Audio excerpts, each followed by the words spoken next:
Good morning. We are continuing the AACC ethical code in counseling. 1-310 is securing informed consent. That's what counselors are supposed to do. Our personal information is very important. Lots of people are losing their information to, uh, you know, three parties, and without notice it. Um, that is very kind of scary thing because lots of people are just using internets with password, ID, and it has lots of information like telephone numbers, email address, and even physical address and something like that, and family relations, social status like jobs and something like that. So we just have to care that. Even major internet sites like Amazon or some other internet websites, they got hacked. They got hacked.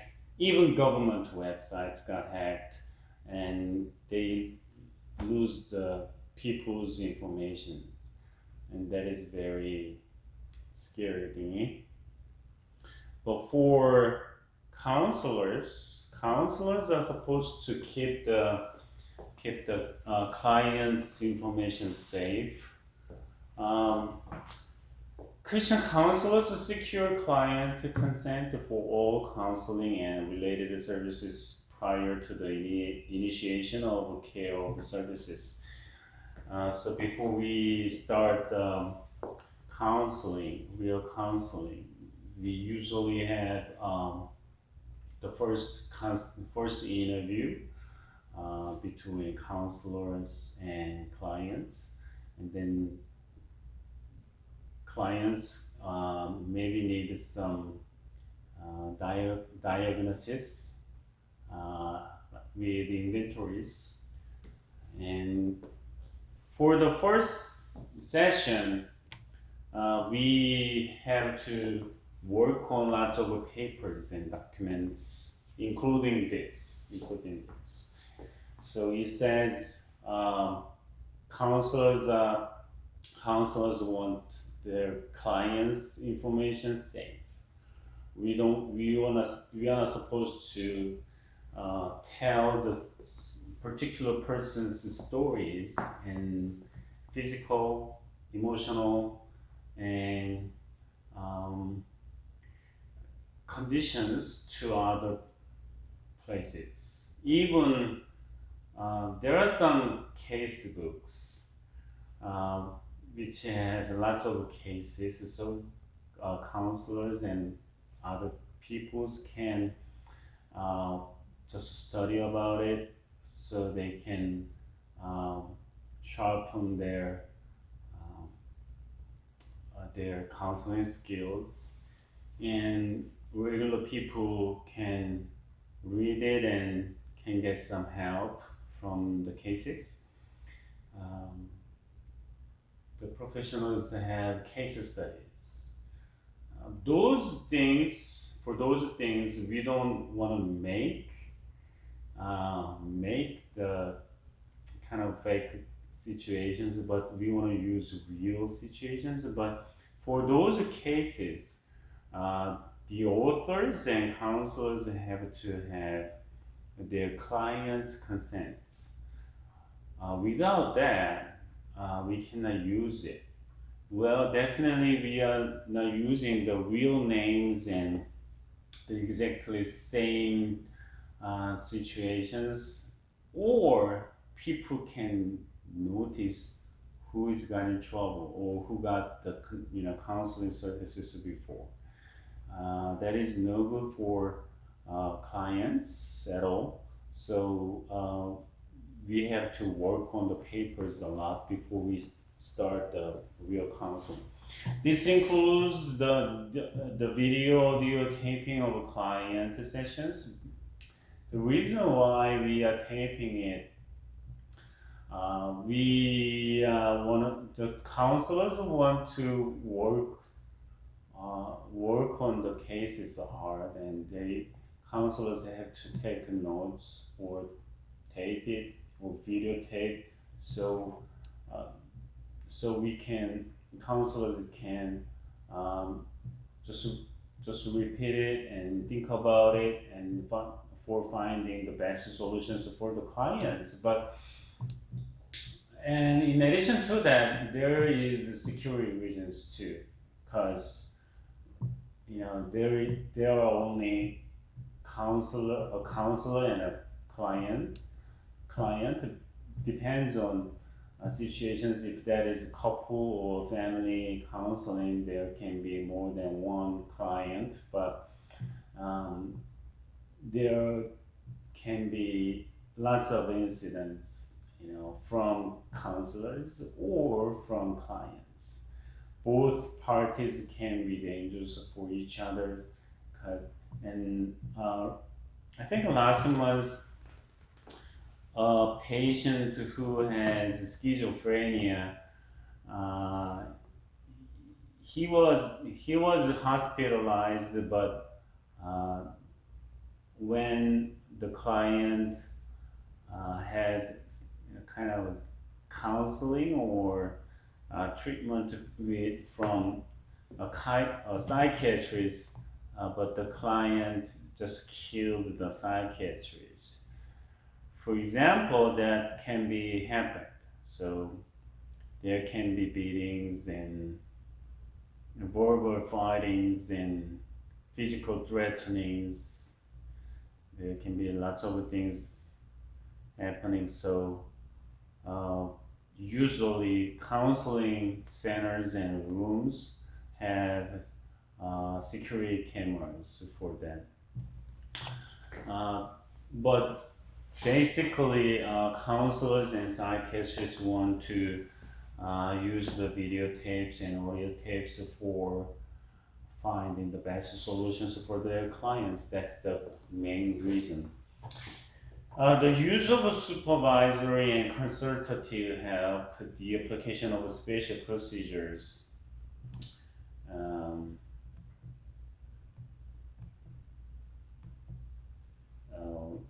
you know what? I don't know what. There is a. Let me do it again, because there is one small window, but it just stays there. So sometimes I cannot read it.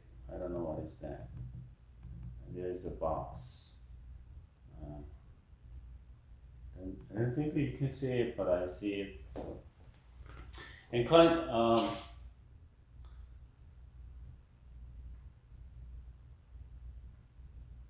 Okay. The application of special procedures and evaluations and the communication of client data with other professionals and institutions. So when counselors need to just share the case with supervisor, and for the case studies, the counselor has to get the consent from his or her client. Definitely, there must be the written consent. Counselors take care that number one, the client has the capacity to give consent. That means all clients can have kind of a mental ability to consent or not consent. But if they don't have that kind of power, kind of ability to consent by themselves because of the mental retardation, and then for the case, the client has 5 years brain capacity. So in that case, counselors need to get their clients' parents or advocates' consent. Okay. Number two, that counseling has been discussed together with the client and that the client reasonably understands the nature and process of counseling. Like the cost, time, and work required. Because in some cases, counselors can give their clients homework or assignments like just step outside of their house or homes and then walk 30 minutes 3 times a week or something like that.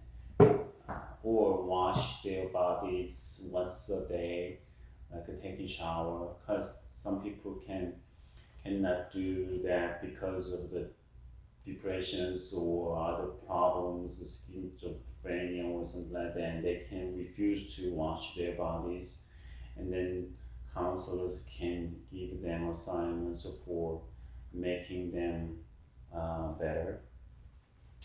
And the limits of counseling, because counseling cannot, heal everything, okay? Because we are working for clients and their health, but counselors are not the saviors, and then counselors are limited because we are all same human beings, but have counseling skills and techniques and knowledges as professionals, but excuse me, but counselors have to know their limits, and clients want to know their counselors have limits too. Okay, and any appropriate alternatives, because there can be some other alternatives for counseling. Just sitting in a counseling room and talk with counselors, for an hour once a week. But counselors can notice that clients need something else, like a sports club they like, and join to the sports club they like. And as I said, there can be some assignments, including joining to a sports club, but other clubs and activities, and maybe clients need some help from social workers, and there can be some other alternatives too. If counselors notice that their clients need some medicines, counselors don't prescribe medicines, so they can refer to their psychiatrist so that they can get proper medicines and something like that. And those can be combined together, absolutely. And the client freely gives consent to counseling, yes, without coercion or undue influence. We counselors don't give counseling services to the clients forcefully, which means we don't want to. You have to have counseling service. That is not quite right, because we all human beings have free will to get service or not to get service. So if that counseling service is forced by something else, then what kind of fruits we can expect? Because clients will not help with help their counselors, and then there can be and there can be some, lots of hacks. Um, but there are some exceptions, like if there is domestic violence, the parents can get court or order from their judge, and then they have to take parenting classes for like 20 hours or 40 hours, like alcohol anonymous. Because when you drive and without, after drinking alcohols and you got in certain trouble or got tickets from police officers, then courts can order the violators to take a certain education like alcohol anonymous, and the facilitator of alcohol anonymous was so called AA group, and then alcohol anonymous they check the attendance and um, assignments and something like that. So in those cases, clients can be forced by the law, and they have no other options but taking counseling sessions. So that is there can be certain force or forces to have counseling services. Um, other than that, we are all free people, so we don't want to get forced to have counseling services.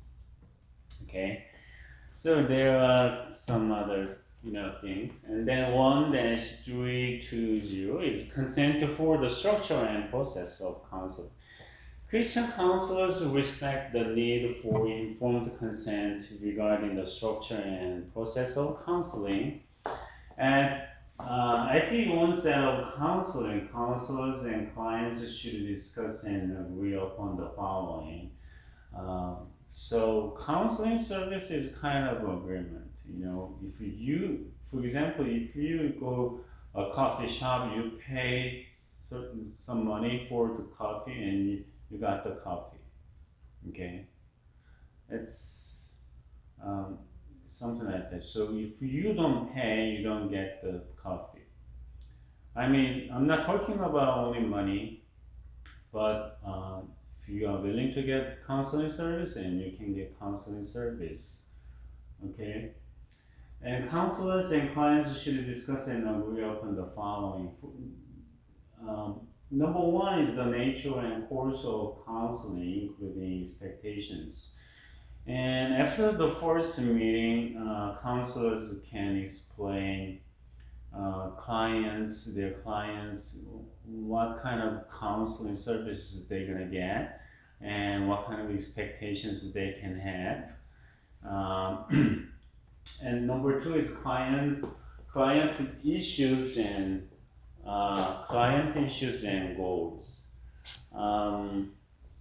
So after the first meeting, or maybe plus a couple of more sessions, counselors can expect,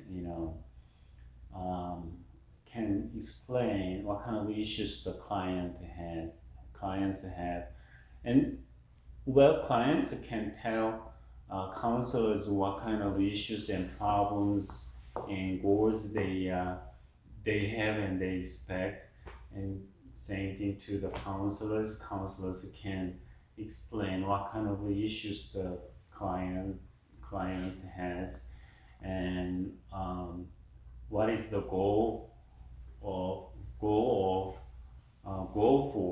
the counseling services.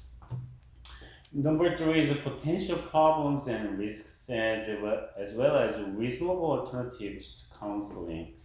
There can be some problems and risks from the counselings too. Well, counseling is helping vulnerable people, but there still can be problems and risks. Like when the clients don't uh, just cooperate with their client and counselors, then they can expect something good, right? And and maybe they can see the reality from the counseling sessions, then um, they can get angry, they can get depression more because they have to face to their realities. Because realities can be very hard for some people. I think many people, because that's why people are running away from their realities. Because they have to take responsibilities for their kids and their families and their jobs and other co-workers, and then they don't want to take that kind of responsibilities, and they want to just run away from uh, those responsibilities and situations, but they have to face the reality, um, you know, through the counseling services, and they're gonna get shocked sometimes, and they can get anger, um, get depressions and something like that, and there can be problems, and there can be problems when clients have certain emotional reactions to their counselors, and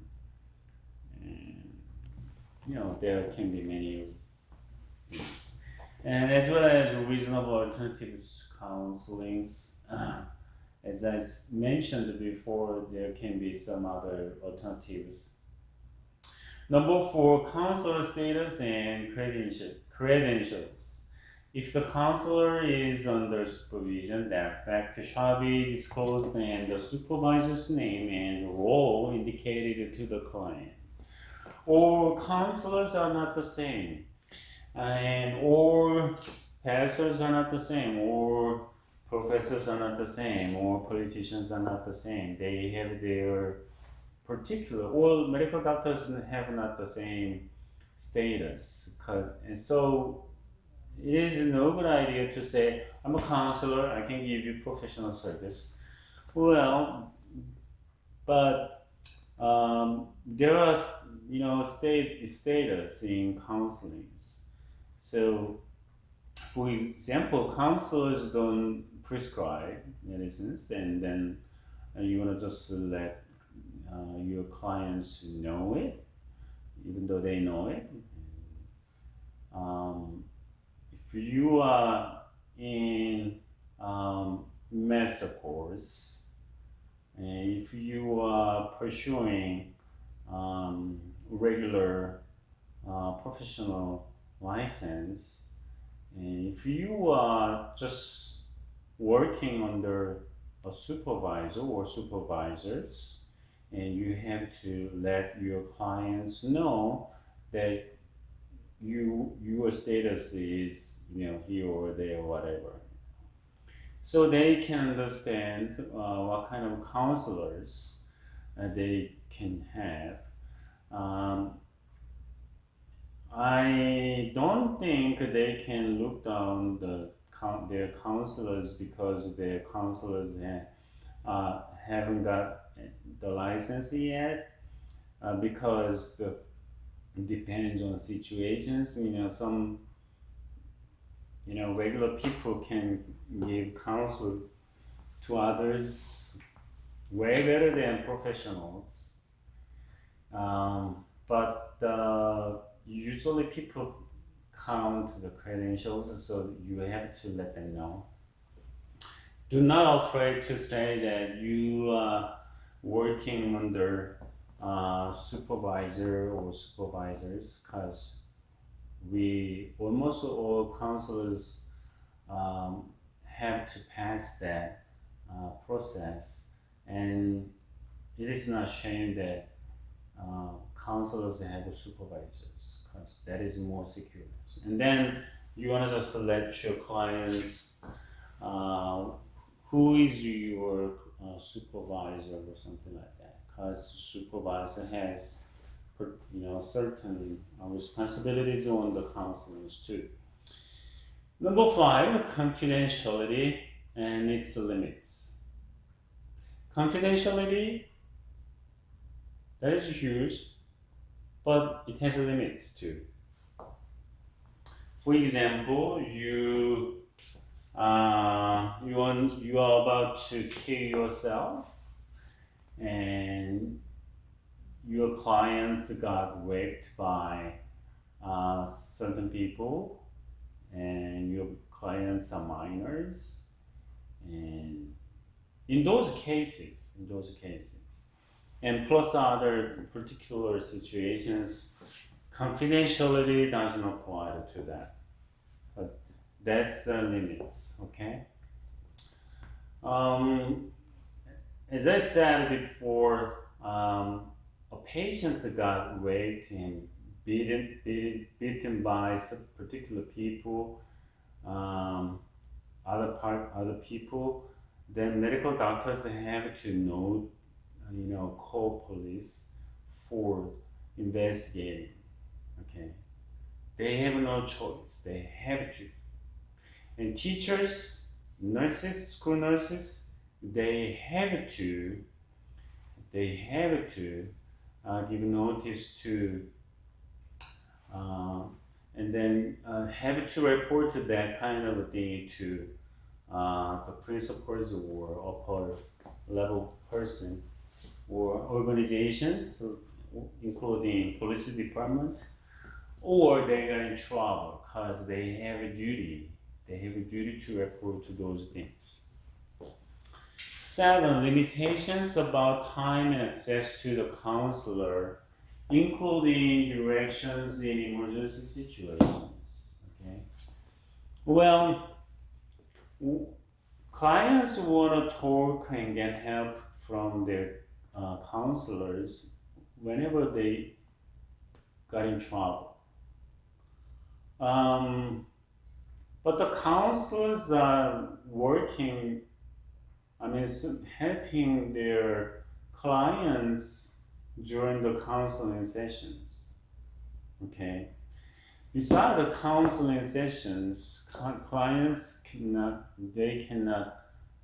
call their counselors, but they can have emergency phone numbers and email addresses, something like that. And then counselors can contact their clients if they think they have to do it. Okay. So there are particular times, but when they have emergencies, they can have emergency contact numbers. Number 8, procedures for resolution of disputes and misunderstandings. Counselors and clients can have problems because there can be any problems. For example, clients feel that they didn't get any help from their counselors, and counselors can get sues from those clients, and they can get complaints, something like that. And then on those cases, there is particular procedures, okay? And then how they can solve that kind of problems when they have disputes and disagreements, and there is particular process. You have to explain that to your clients. 1-320A, consent from parent, legal guardian, or client representative. Okay, Christian counselors obtain consent from parents or the clients legally authorized guardian or representative when when clients are minors or adults who are legally incapable of informed judgment or giving consent. For example, severely emotionally or intellectually disabled and organically impaired, those who are actively psychotic, elderly with significant Alzheimer's or dementia, etc. Okay? When they have those kind of problems and situations, they cannot decide, or make a decide on counselings or something like that. So if you want to just get the signature, please sign on it. You don't want to do it because even though they do that, the paper or documents is useless because they don't have that kind of ability to consent on the documents and agreements because of their limitations. And then in those cases, you want to get consent from the legal, consent from their parents and legal guardians and representatives. Or you got in trouble because you want to just abuse your clients because they have limitations. Okay, isn't it apparent? But we can violate apparent, clear things because we don't understand what's going on sometimes, or we just hurry, we just rush, and we just ignore. Okay, please keep that in your mind that counselors have to get proper consent from those people. Okay, 1-3220B, documentation of consent. You will make a document. Yes, Christian counselors document client consent in writing by professional service agreement, contract, or consent form. So you want to just make a contract. So after the contract, you can give counseling services to your clients, and clients can get the counseling services from the counselors. Documentation is very important. Documents have power. They have a legal power. Okay. Verbal document, who's gonna trust it? When your clients say, are saying something different, we can forget. We can forget, and they can forget. We can get confused. So legal documentations are so crucial for the counseling services. 1-320-C, negligent or harmful practices. Christian counselors do not allow clients to unknowingly or unwittingly consent to negligent or harmful caregiving practices, especially those that involve dual relationships with the counselor. So we want to just keep away from the multiple relations because of those, problems and situations. So we don't want to allow clients to consent to negligence or harmful caregiving practices. Okay. So 1-330, consent for biblical and spiritual practices in counseling. Well, we are Christian counselors.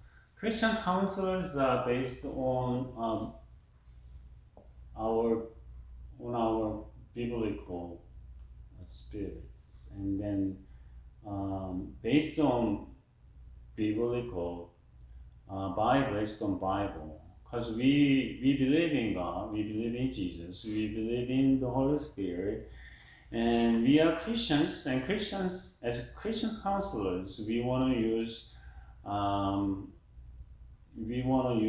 particular things on top of the secular counselings. Okay, so without consent to that, you don't want to give them Christian thingy, and that can be kind of huge violations too. I used to serve as hospital chaplain in Garden Grove Hospital, General Hospital, and as hospital chaplain, even though I'm Christian and Christian pastor, I was not supposed to tell people, "Oh, let's pray." Well, what if the patients are Buddhists? What if the patients are what if the patients are Muslims, Hindus? And what if they don't have any religions and they don't like any Christians or something like that? Well, I'm a hospital chaplain. I'm just helping patients. What? Yes, you are helping patients, but they have a right, not to get those help. You're gonna make your patient, those patients feel worse by praying for them, by telling them the Bible, by singing the hymns. Well, helpers are not helping others for themselves, for their benefits, for their feelings, for their money. Well, money is different, but right? No matter what kind of religions you have, I'm gonna pray for you because I'm a pastor. You cannot do it. That is a violation. That is a violation, right? So, well, there are lots, some other hospital chaplains who are monks and Catholic priests and Muslim leaders and rabbis, Jewish rabbis, and there can be many other people, but they can't just push others to get their own religious services. Okay, isn't it clear? But Christian counselors do not presume that all clients want or will be receptive to explicit spiritual Judeo-Christian innovations in counseling and therefore obtain consent that honors the client's choice receptively to these practices and the timing and manner in which these elements are introduced. Okay? So if you want to just provide Christian counseling services to the clients, you want to tell them that I am Christian counselor and I'm using this and that. Maybe if you want to know, I can tell you what kind of denominations I belong to, something like that. Okay. This includes, but is not limited to the following. Number one, prayer for and with clients. Okay? You're gonna get consent. You're gonna get consent. You wanna just tell them that you wanna do that. Two, Bible reading and reference. Well, Christians can get big help from Bible verses. Christian counselors can just give them the Bible verses, provide those things to their clients so that they can get spiritual power, not power reasonably and emotionally, but also spiritually. Number three, spiritual meditation. Well, Christian counselors can ask clients to take meditation for like 3 minutes or 5 minutes. during the counseling sessions so that they can get kind of a spiritual peace in their mind and then order in their brains, right? So meditation is powerful, but you want to get consent. Number 4, the use of a biblical and religious imagery or music. Well, I used to get lots of power and peace and energy, something like that or comfort from singing or listening hymns and gospel songs. Okay. Number 5, assistance with spiritual formation and discipline. Okay. So that they can know, the clients can learn from their counselors about the Bible, okay, plus many other things. Number 6, incorporation of fasting in the treatment plan as a spiritual discipline. I used to do fasting a lot, but I don't do that anymore because my physical conditions. If I skip a meal, I'll be vulnerable. I go crazy, so I have to eat. I have to eat 3 meals a day, and I don't know how I did that. Especially when I did the fasting when I was in high school.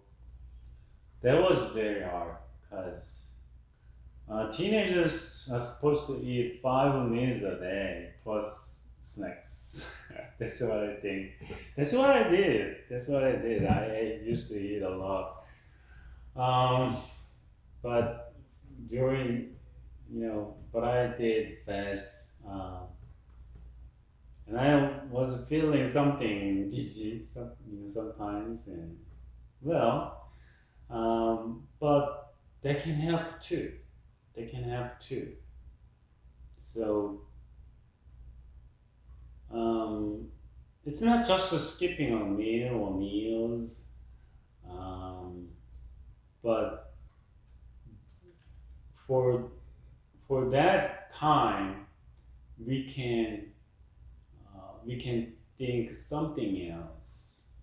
Because breaking the usual thing, usual pattern, usual life, patterns or something like that, and then when we break a usual thing, we can see and feel and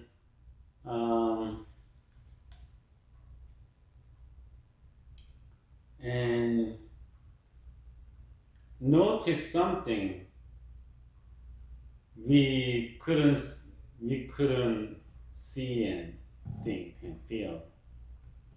Okay, so that can be help. Number 7, other common spiritual practices.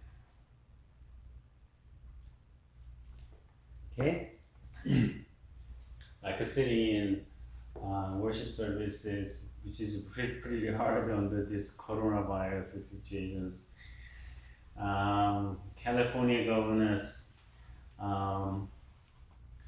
got lots of complaints from churches and church leaders because they are asking the government to allow churches can open their services so that they can have services in the sanctuary instead of the parking lots or parks or any other open areas. So, because it is pretty hard, and churches are losing lots of incomes, and pastors are losing their spiritual powers over their church members, and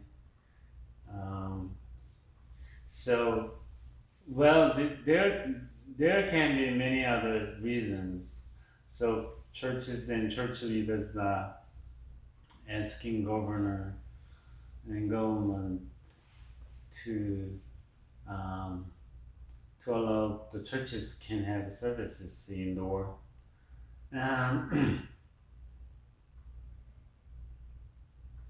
But that is against that is pretty tough because that's against the public health. Well, there is no clear data that Christians they don't get coronavirus at all. We got coronavirus. We can get coronavirus because the virus. Well, a young lady after the band worship service, she got an interview with. She just answered to a reporter in the parking lot that she got. She said, I'm covered by the blood of Jesus, so I'm okay. That's what she said, and well, she has strong faith, but scientifically, she's stupid. And there is no guarantee that she will not gonna get coronavirus or something. So that is something. Well, she can be right, but with common sense, she's totally wrong, right? So even though she has a strong belief, but for the public health, the government is thinking that the Sunday services or worship services indoor services can be very dangerous to people. I think that is right. It's not religious persecutions or something like that. It's not persecuting the Christians at all. It's for public health, and that's for our lives. So I'm just following the government's directions. If that is religious persecutions, I'm gonna just shout in the streets, but I don't think that is that. Okay. All right. So Christian counselors want to let their clients know what kind of Christian counseling skills and techniques and can get provided to their clients. 1-340 special consent for more difficult interventions. Well, more difficult interventions? What is that? Christian counselors obtain close or special consent for more difficult and potentially controversial practices. These include, but are not limited to, number one, deliverance and spiritual warfare activities. Well,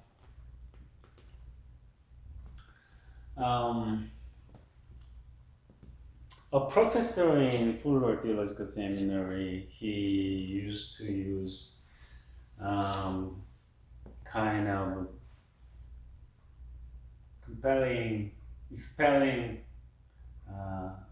out the demons from people, and he used his hands. He never touched other people, but he just used the hand. Looks like just pushing out the demons out of the demons out of the client. I mean their clients or something like that.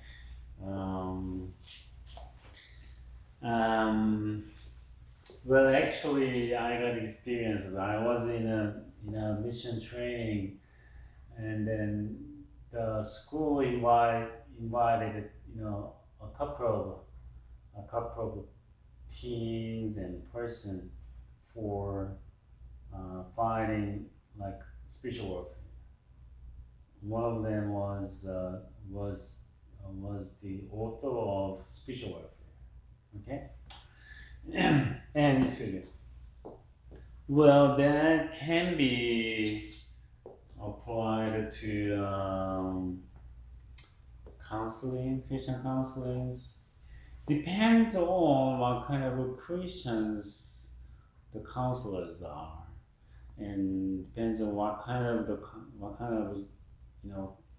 Christians Christian counselors. So it depends on the Christian counselors. So that can be pretty delicate and complicated. To cult deprogramming work, okay, there is kind of a famous religious group in Korea like Shincheonji New Heaven or whatever, and it has lots of church members. I don't say that is a regular church. That is kind of cult, and they just allure people and they just teach their their members something particular, and then they, especially the young people, are asked to leave their families until they got solid teachings and studies. That's what they made and they programmed. Once they got that kind of basic teachings, classes, they don't listen to their parents. They don't listen to any others. They never think that, their religion is correct. Because they think that is the best. All others are stupid, but they are the best. And they got brainwashed by the cult in cults, and once they got brainwashed, it's pretty hard to deprogram. So education is that important. So once you got learned something wrong, but you are believing that is right, how you can change that? It's not easy. Through recovery memories and the treatment of past abuse or trauma. Okay. Number 4, the use of hypnosis and any kind of introduction of altered states. For the number 3, Freud, 지금은 Freud used to use psychoanalysis for that, and he used to work with the clients for a long time, like a year, normally 2-3 years or 5 years or something like that. That is kind of a long process, and he wanted to have their clients to recall all the traumas and abuses so that they can see what happened clearly and what they can do. Right? That is kind of hard. Number 4, the use of hypnosis and any kind of induction of altered states. Those things. Special consent for more difficult interventions. That's why it's more difficult interventions. 5, authorizing by medical doctors and medications, electroconvulsive therapy or patient restraints.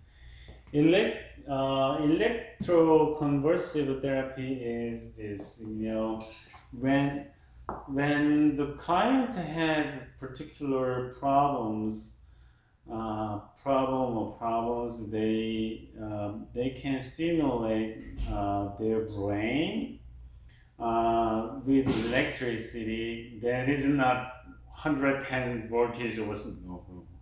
No, it's not that kind of thing. But they can just put the you know the rods, metal rods in their brains, and then they can stimulate with electricity. There can be stimulation, there can be shock.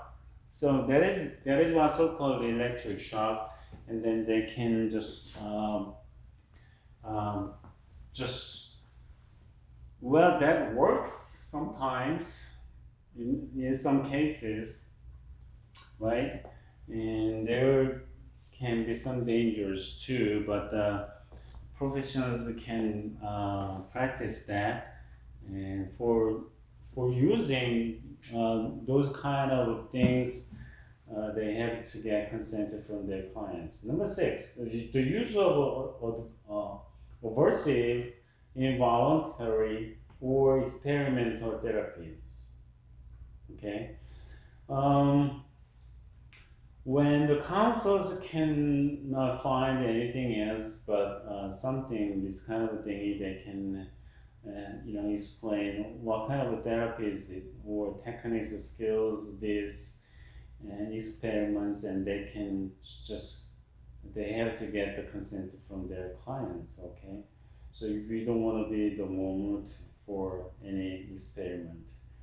Okay, number seven, engaging clients who are struggling. I mean, we, lots of medical companies and medicine companies are working on the vaccines for coronavirus 19, and they have to work on the animals first, and then work on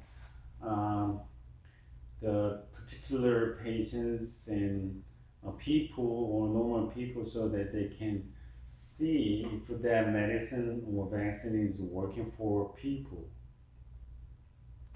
Before they have massive production, they have to pass that kind of experiments, and they can get the volunteers from normal people or from the patients, and then they can get they absolutely need consent, and they have to know it, and they have to explain everything.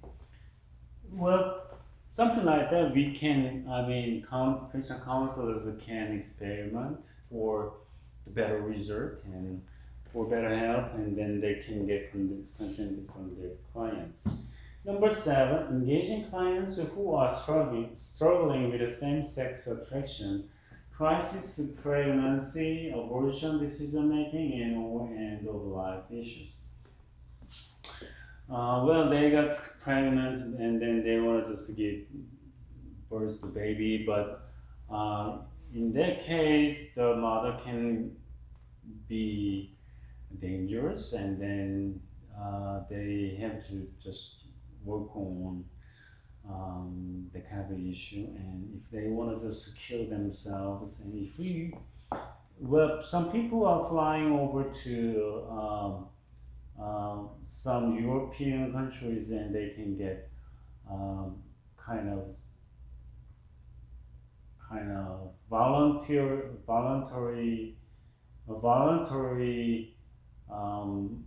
suicide.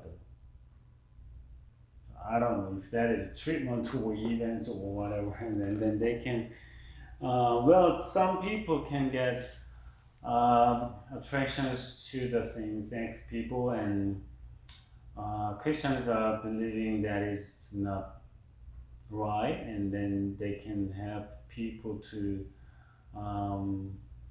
just fix that problem, or they can physically, mentally, emotionally, and they want to just work on those things. They can have a special consent. That's more difficult innovations. Okay.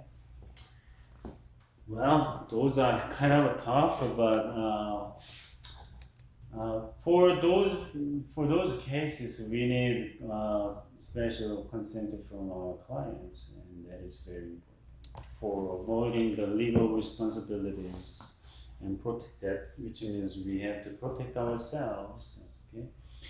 1-340-A additional documentation required for those cases. What? The above listed innovations require a more detailed discussion with clients and or client representatives regarding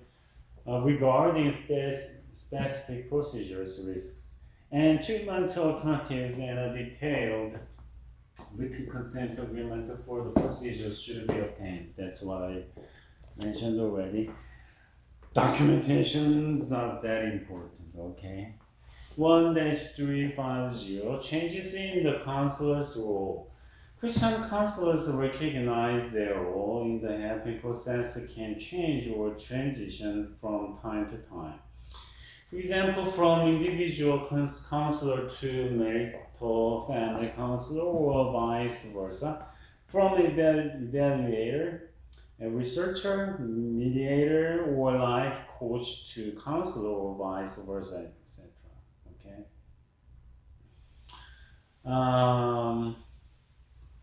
Well, so if that helps to helps clients, we can take those kind of roles as long as we can do that. We can do that, right? Counselors secure new and or additional informed consent that is congruent with any new therapeutic role, as well as discuss the benefits and the risks inherent in the transition. Excuse me. So counselors, when counselors feel that they want to just take those kind of roles for helping their clients, and then they want to get extra consent, right? Because counselors' roles are adding. It's not dramatic change, but it's adding the roles. So, like educator and trainer or something, we want to get extra consent from our clients. ES1-400, confidentiality in Christian counseling, a call to trustworthiness. Well, that is kind of very important, okay? Confidentiality recognizes that every client has a fundamental moral and legal right to privacy and to have a wide range of personal thoughts, opinions, beliefs, and behaviors that are protected from public knowledge. If they want to just open those things in public, they can do that, but not counselors. The therapeutic alliance between counselor and client is enhanced whenever there is an environment that offers an appropriate level of confidentiality. Sure, if the clients don't trust their counselors, and if they doubt that the relationship, confidentiality, and they cannot say everything to their counselors, and the counselings can be quite limited, right?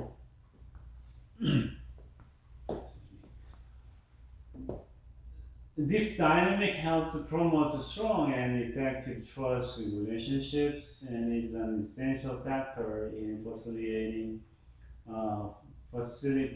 self-disclosure and the potential for personal, relational, and spiritual growth and wholeness. Right? That's quite apparent. Okay, one more thing to do, and we're gonna just wrap it up today. 1-410, maintaining client confidentiality. How are we gonna take care of that? You don't wanna just put the documents in a Starbucks. You don't want to just move the documents out of the office basically, because you want to just keep those documents in a safe place. If you want to just take those papers out of the office for some reasons, and then you want to just take a note, like checkout list or something. Christian counselors maintain client confidentiality, privacy, and privileged communication to the fullest extent allowed by law, professional regulations and ethics, and church organizational rules. Confidential client communications include all over written, telephonic, audio or videotaped, electronic or internet and web-based communications like chatting, rising within the happy relationship. Apart from consent to regulatory, mandatory or legally required disclosure, counselors shall not break confidentiality regarding client communications without first discussing the intended disclosure and securing written consent from the client or client representative.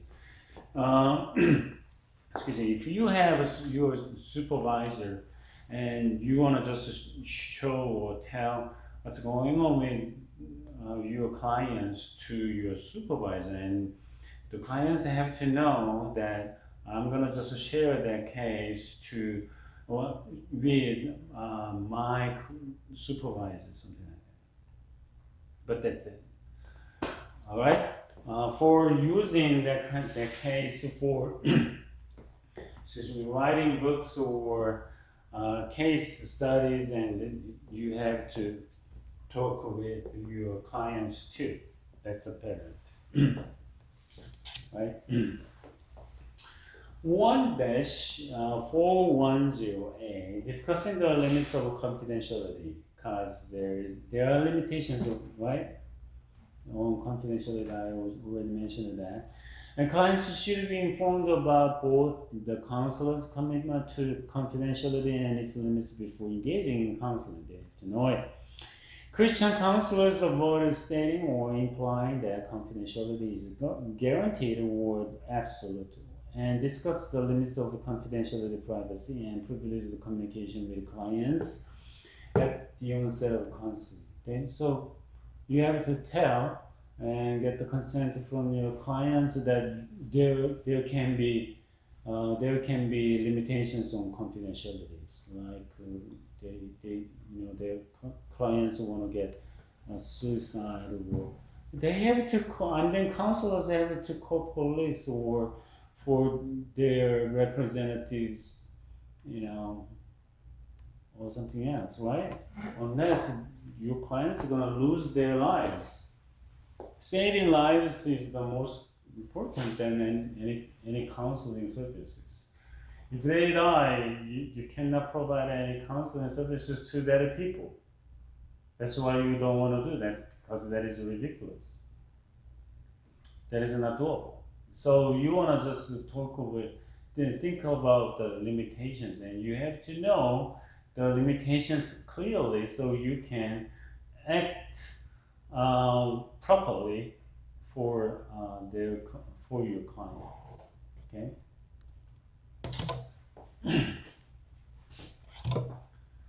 1-420, asserting confidentiality or privilege following demands for disclosure. Protecting confidential communications, including the assertion of privilege in the face of legal or court suppleness, shall be the first response of Christian counselors to demands or requests for client communications and reports. Okay. So when you gotta just some pushes and orders for that,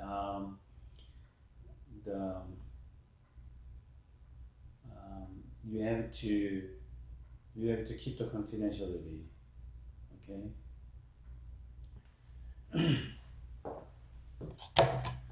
1-420-A disclosure of confidential client communications. Christian counselors disclose only their client information they have written permission from the client to disclosure or that which is required by legal or ethical mandates. Counselors shall maintain confidentiality of client information outside of the bounds of the narrowly required parameter to fulfill the disclosure and shall limit disclosures only to those individuals having a direct professional interest in the case.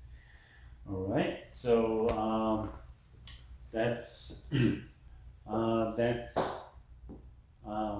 how and what the counselors can do on disclosing the communications.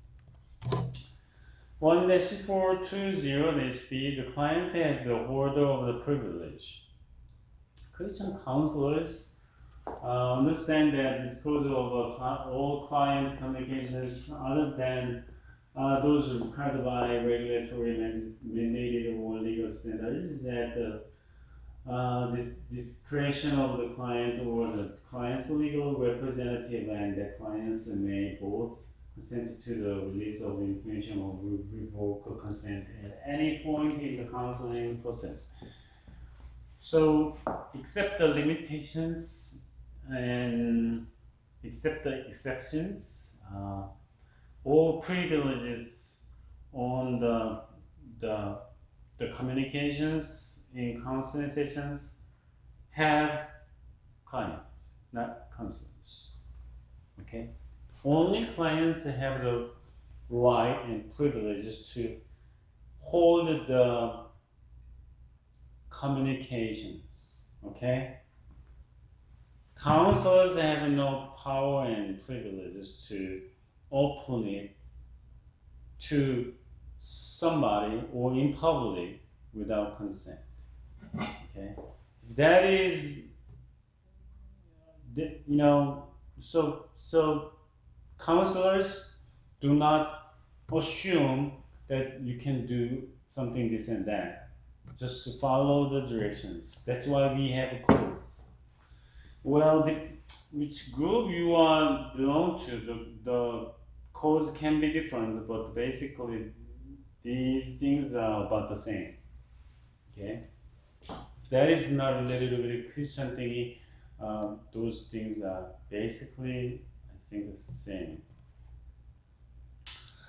1-420-C, subpoenas.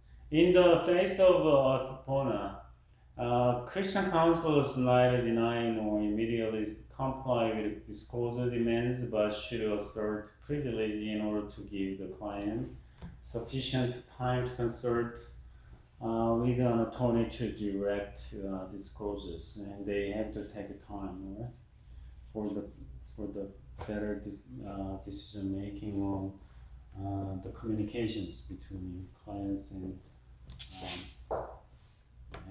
counselors. Well, I just speed up a little bit because we're gonna just finish this class next week.